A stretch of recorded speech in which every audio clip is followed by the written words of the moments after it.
Hey folks, today I'm going to be doing my end of year DLC tier list for Crusader Kings 3. As always with these kind of tier lists, this is where I think things rank for Crusader Kings. You don't have to think the same as me. We can have a discussion down below. Which DLC do you think was good? Which was bad? Do you agree where I rank things? And we can have all that fun in the comments. But anyway, let's get into the actual ranking themselves. As you can see, we've got a few different ranks than usual. And to start with, we're going to start with Garments of the Holy Roman Empire. Now, to be honest, I think this is part of the base game now. We're going to put it in the rank Community Flavor Pack. And what is that? That is the rank of just install the Community Flavor Pack. It's one of the best mods for the game. It adds so much flavor to the characters, clothing, weapons in the game. Just install that, and if you're missing these clothing packs, or if you have them, you won't even be aware because the Community Flavor Pack is that good. So all of these clothing ones are just going to go into that rank. Just download that mod. I'll leave it as a link in the description down below. You won't be disappointed. The next one we have is Northern Lords Flavor Pack. Now, this is a weird one. I think this is actually going to go into the C rank. Now, as you can see, we have a if you play their rank, which, to be honest, to give you some spoilers, most of the flavor packs are going to go into, because if you don't play where the flavor packs are focused, then you're not really missing that much, because all the mechanical changes to the game were part of the free patch. Now, Northern Lords is different to that, because this was our first flavor pack, and to be honest, it's the worst one. Now, the actual content in it is pretty good. The problem is that the actual amount of content we got wasn't fantastic. Now, at the time, we thought it was good, but then when they brought out the later ones, like Legacy of Persia, Fate of Iberia, they were much bigger, and the price went up to match that.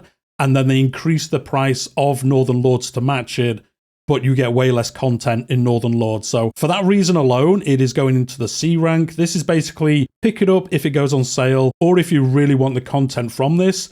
Again, this one's just losing points because the price isn't worth the amount of content you get versus the Fate of Iberia and the other ones. But if this goes on sale, or if you just really love playing as especially a Norse character or something, definitely do pick it up. The actual content itself is really good. It's just you don't get as much as the other flavor packs for pretty much the same price. So that is the only reason. If it was cheaper, or if it had like twice as much content, this would probably actually go into like A tier, because as we all know, Norse characters are the best in the game. So anyway, that is going to go into C tier.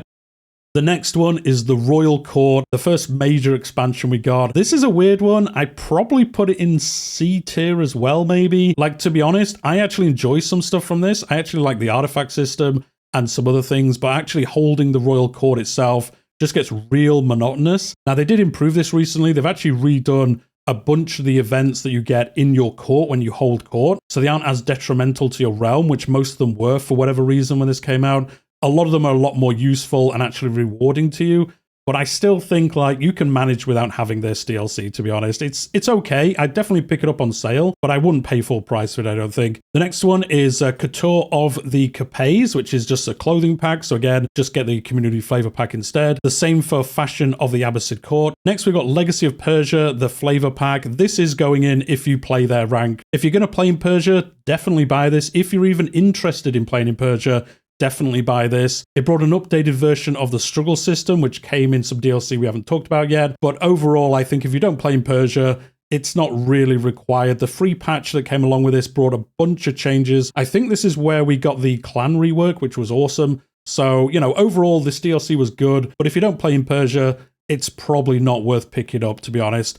Next one is Friends and Foes Event Pack. This is probably going in C. Now, the event packs are kind of weird. Like, it's good to have the event packs because it does kind of broaden the amount of events that happen in the game, which is one of the things I think a lot of players this game are critical of. There's still not a big enough pool of events to pull from without using mods, so you end up seeing the same events all the time. So Friends and Foes is like, I don't know, it's not A tier, it's probably C, but like a high C, I guess, like at the top of this list, I guess, because these are good to have because it increases the amount of events you have, and it did bring some other things as well. I think this brought the Nemesis system as well, but I can't remember if that was the free patch or part of the DLC itself. But this is coming the top of C tier, I think just for the reason it brings more events to the game, which just helps your replayability.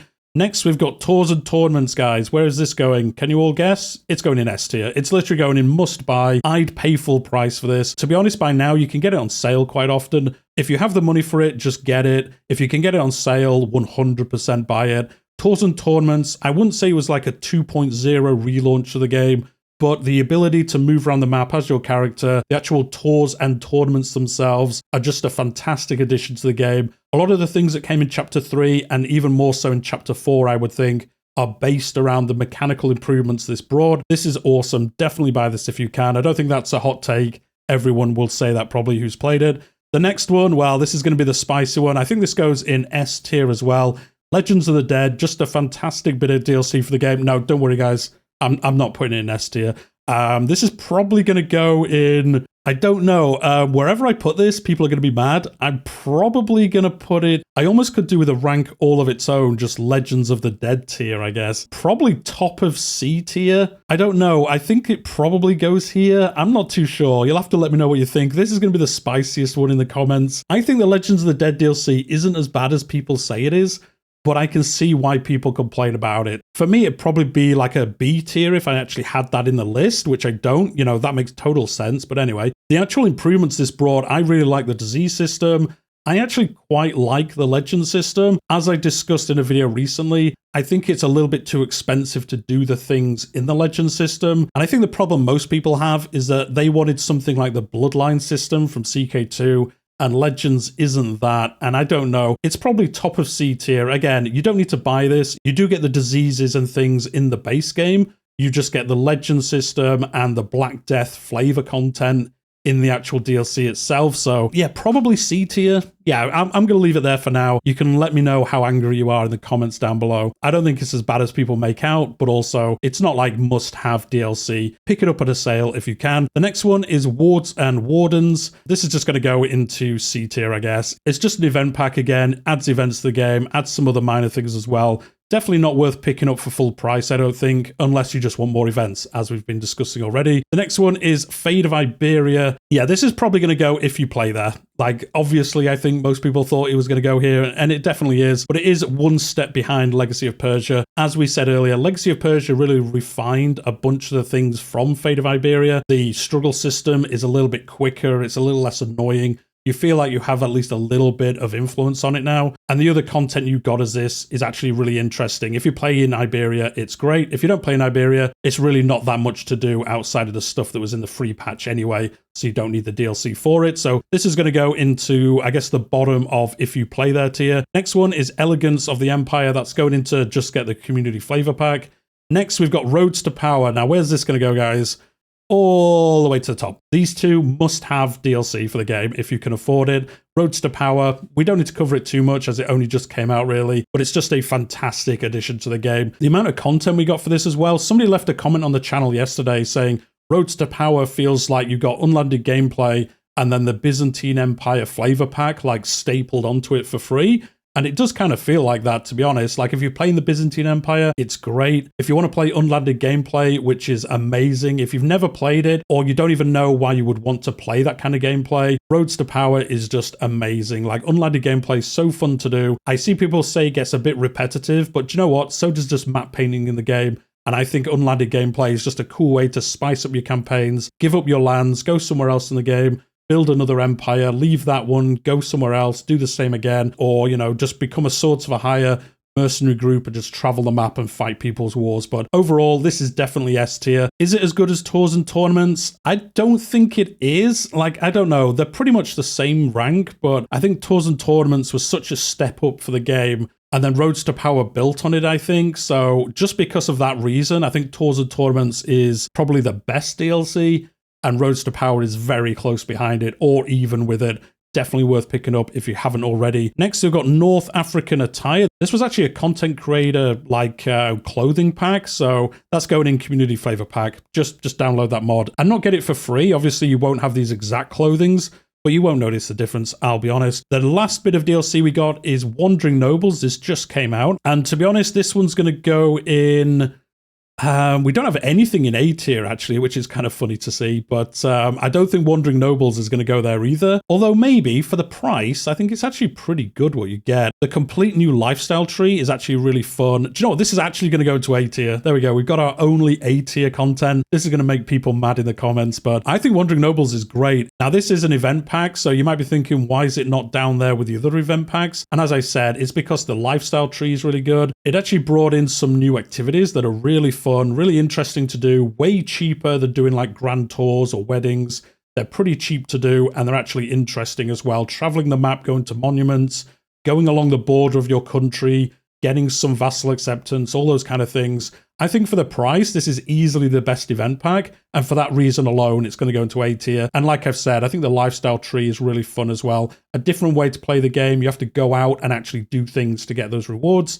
So I think for that reason, it is going to A tier. And with that, that is all the DLC we've had for Crusader Kings 3. Let me know what you think about it. The next bit we're going to do is just rank the actual chapter passes themselves. So to begin with, we've obviously got Chapter 1, that was Northern Lords, the Court, and the Fate of Iberia as well. I think overall this chapter was probably C tier, Chapter 1. As we've discussed, the content in it was pretty good at the time, but everything that's come out after it is better and costs the same price. So for that reason alone, Chapter 1 is going into C tier. Chapter 2, this brought us Tours and Tournaments, it brought us Legacy of Persia, and the Wards and Wardens event pack. So this is going to go into, I don't know, it's kind of weird, I guess maybe A tier. If you had to buy a chapter pass, probably into A tier, I guess. Because again, Tours and Tournaments was great.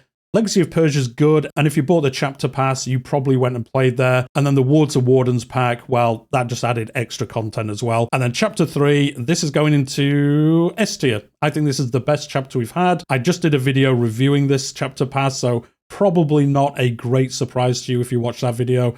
But I think just the content we got in the last year, overall, I know people aren't a massive fan of Legends of the Dead, but I think overall, the actual year of content was by far the best content. And if I had to buy a chapter pass, it would definitely be Chapter 3. You got Roads to Power, all the amazing content in there. You got Legends of the Dead. As I've said, I know people aren't the biggest fan of that content, but I think overall it is a good addition to the game. And you can use game rules and things like that to balance the diseases and legends. So I don't know. I don't think it's as bad as people make out, but I see why people don't like it. And then the last part of it was Wandering Nobles, our only A tier DLC. And again, I think that's a great addition to the game as well. So there we go. That is my full ranking, including the chapter passes. Let me know what you think in the comments down below. Do you agree with it? Do you disagree? I know some people will have disagreements with me about where I've ranked some of these things. But I think if you come to this and you're looking for what kind of DLC you want to buy for the game, maybe you're new to the game or you've just never really bought any of the DLC, I think this is a good tier list of that. I don't think you can go far wrong if you bought them almost in order that you see them.